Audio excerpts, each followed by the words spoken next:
Okay, let's just wing it again. I have to find this spot away from some idiotic music. I'm at Front Beach.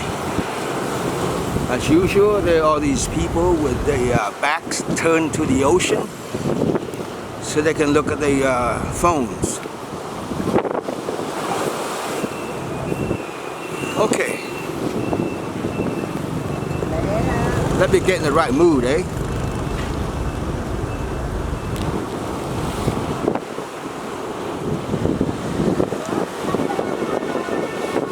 It's 6:11 a.m. August 23rd. And we're at the Front Beach in Vũng Tàu.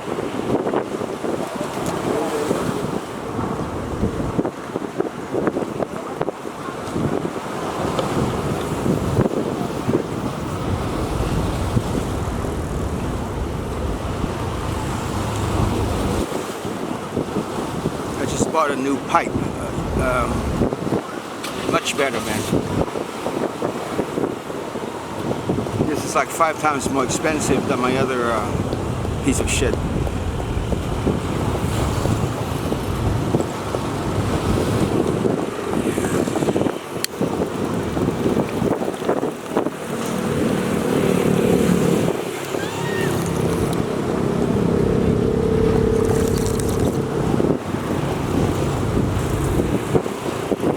Okay, I'm going to read 4 more poems from A Mere Rica.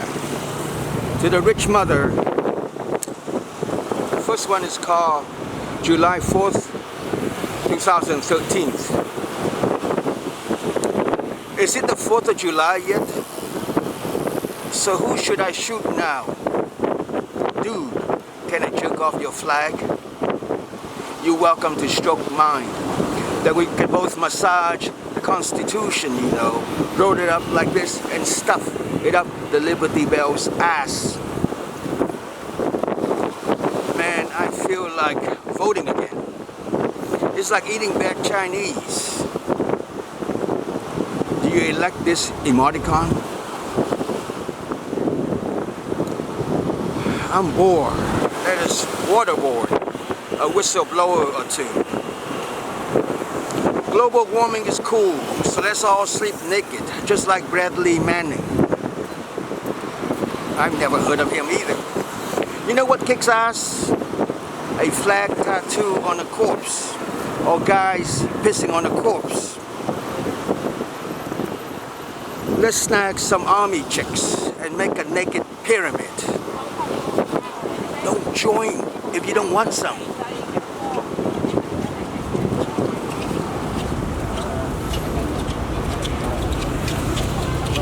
Again, the audio can be too professional, if you know what I mean. So you have to go on SubStack to read these poems.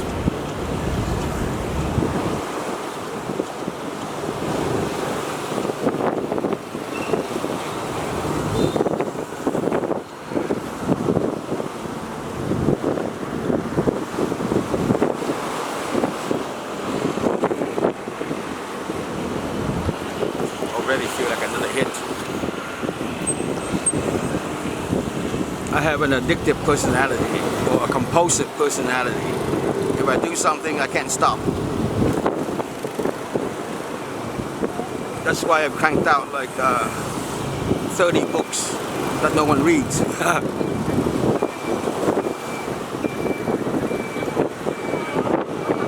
In the 90s, there was a journal that said no Joyce Carol Oates, because she was everywhere, man. So this journal, sort of a second-rate journal, would advertise itself as having no Joyce Carol Oates, because she didn't have any left to send a short story to them, although she sent stories and poems to everybody. Just say in passing, the problem with Joyce Carol Oates is that, I mean, she always wrote well, but I could never figure out what was wrong with her. I mean, you didn't know what was up with this chick, man. I mean, what's wrong with you? I mean, a writer, I think, should expose himself to an embarrassing degree to save us all, to save you.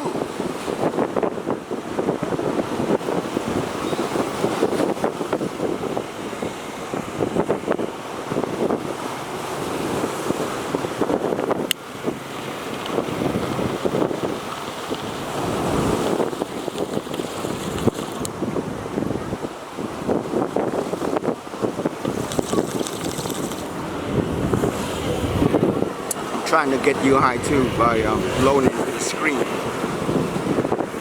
Okay, this one is called air duct to air duct. To kiss is to threaten to eat someone without actually chewing and swallowing. It's also to wet digestive tracts, meaning the ultimate expression of intimacy, no less than having two assholes welded together, otherwise known as marriage.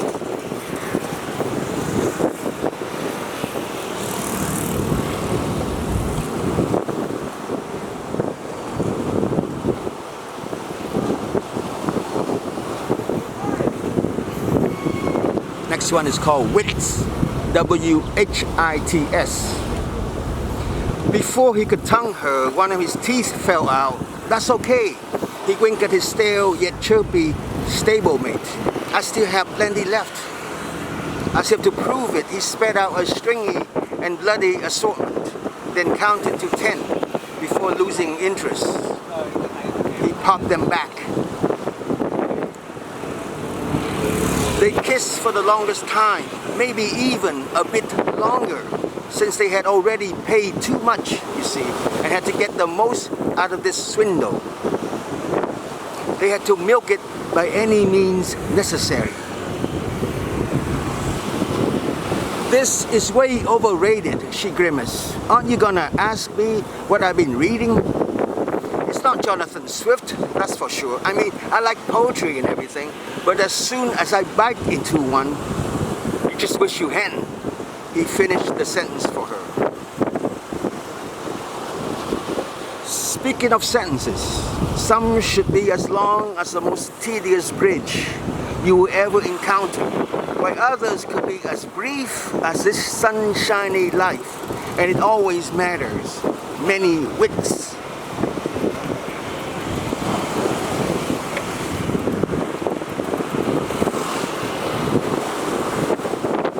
Having mentioned Swift, I'll read another poem that mentions him. In Nha Trang, I met this Italian. When I told him in Italian that I live in Cettado, luogo di nascita di Boccaccio, birthplace of Boccaccio, he joked right back. Well, he did. Well, I wasn't joking. I was serious, but he joked. He said, "Oh, he's very famous. No one's ever heard of him." And that's one of Italy's greatest writers, Boccaccio, Giovanni Boccaccio.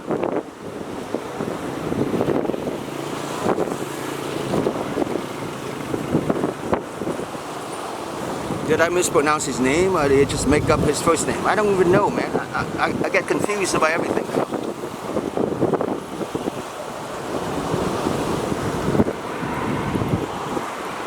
If I fuck up his name, then, you know, it's part of the spontaneity of this disaster in progress. Okay, this is called Make It Swift. Many insist that the modern toilet is a male figure, a middle-aged grump, complaining endlessly about what did or didn't happen in his sipho life. Others will counter that the commode is actually quite a lovely lady with enviable curves. But what about that lid on her mouth?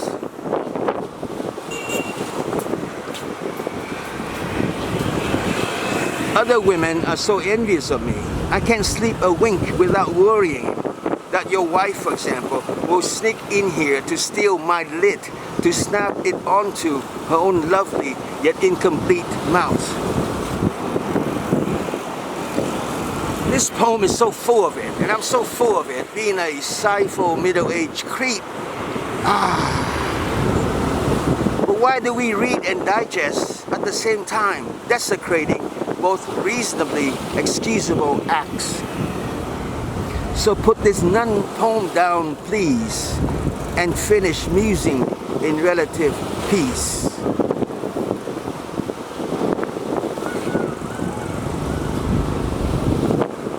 Did you catch that rhyme? I even know how to rhyme.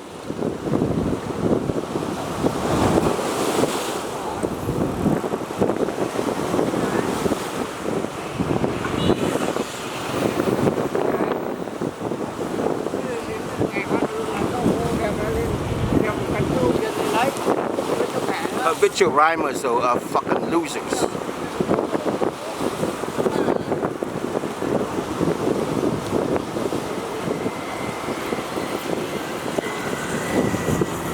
Rhyme slyly, surreptitiously.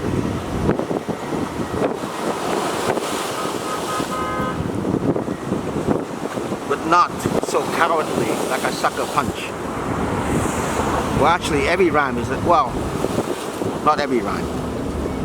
Most rhymes telegraph themselves. So don't do that.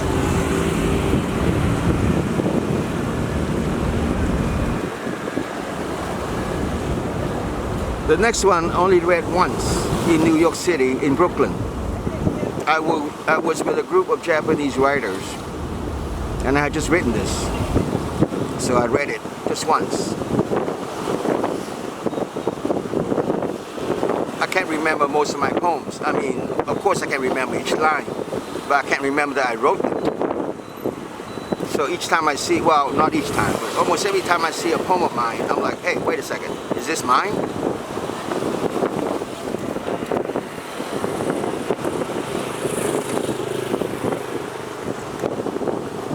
They are so bad, they have to be mine.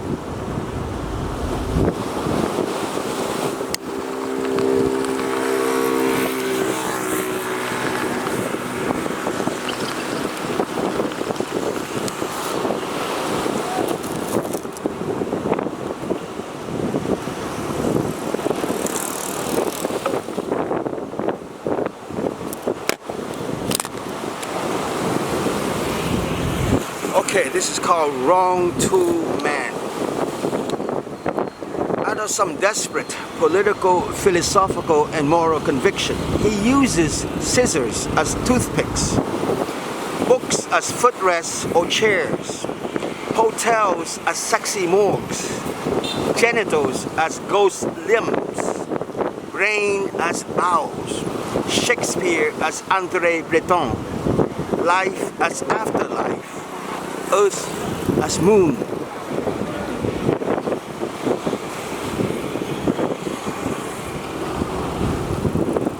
Oh shit, that's it. There's no more, no more. So you can just take it easy.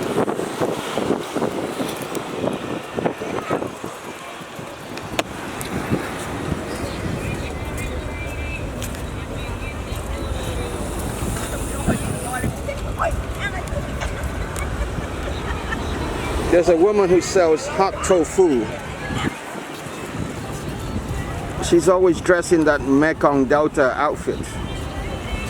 So a self-respecting provincial lady. A good woman.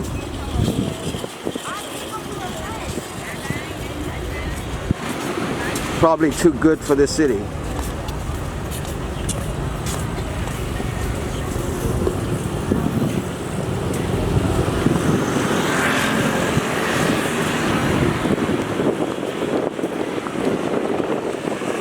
Over there is that pretentious cafe called 10. They do have very good cappuccino though. And a decent croissant where they can get it.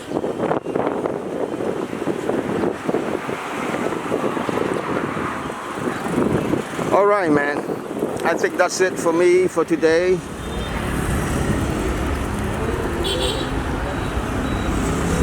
I'm gonna smoke another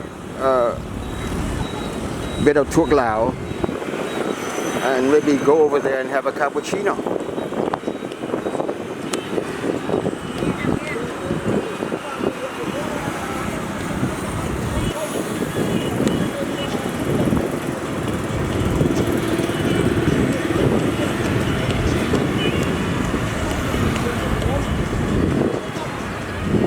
Okay, goodbye for now from Vũng Tàu.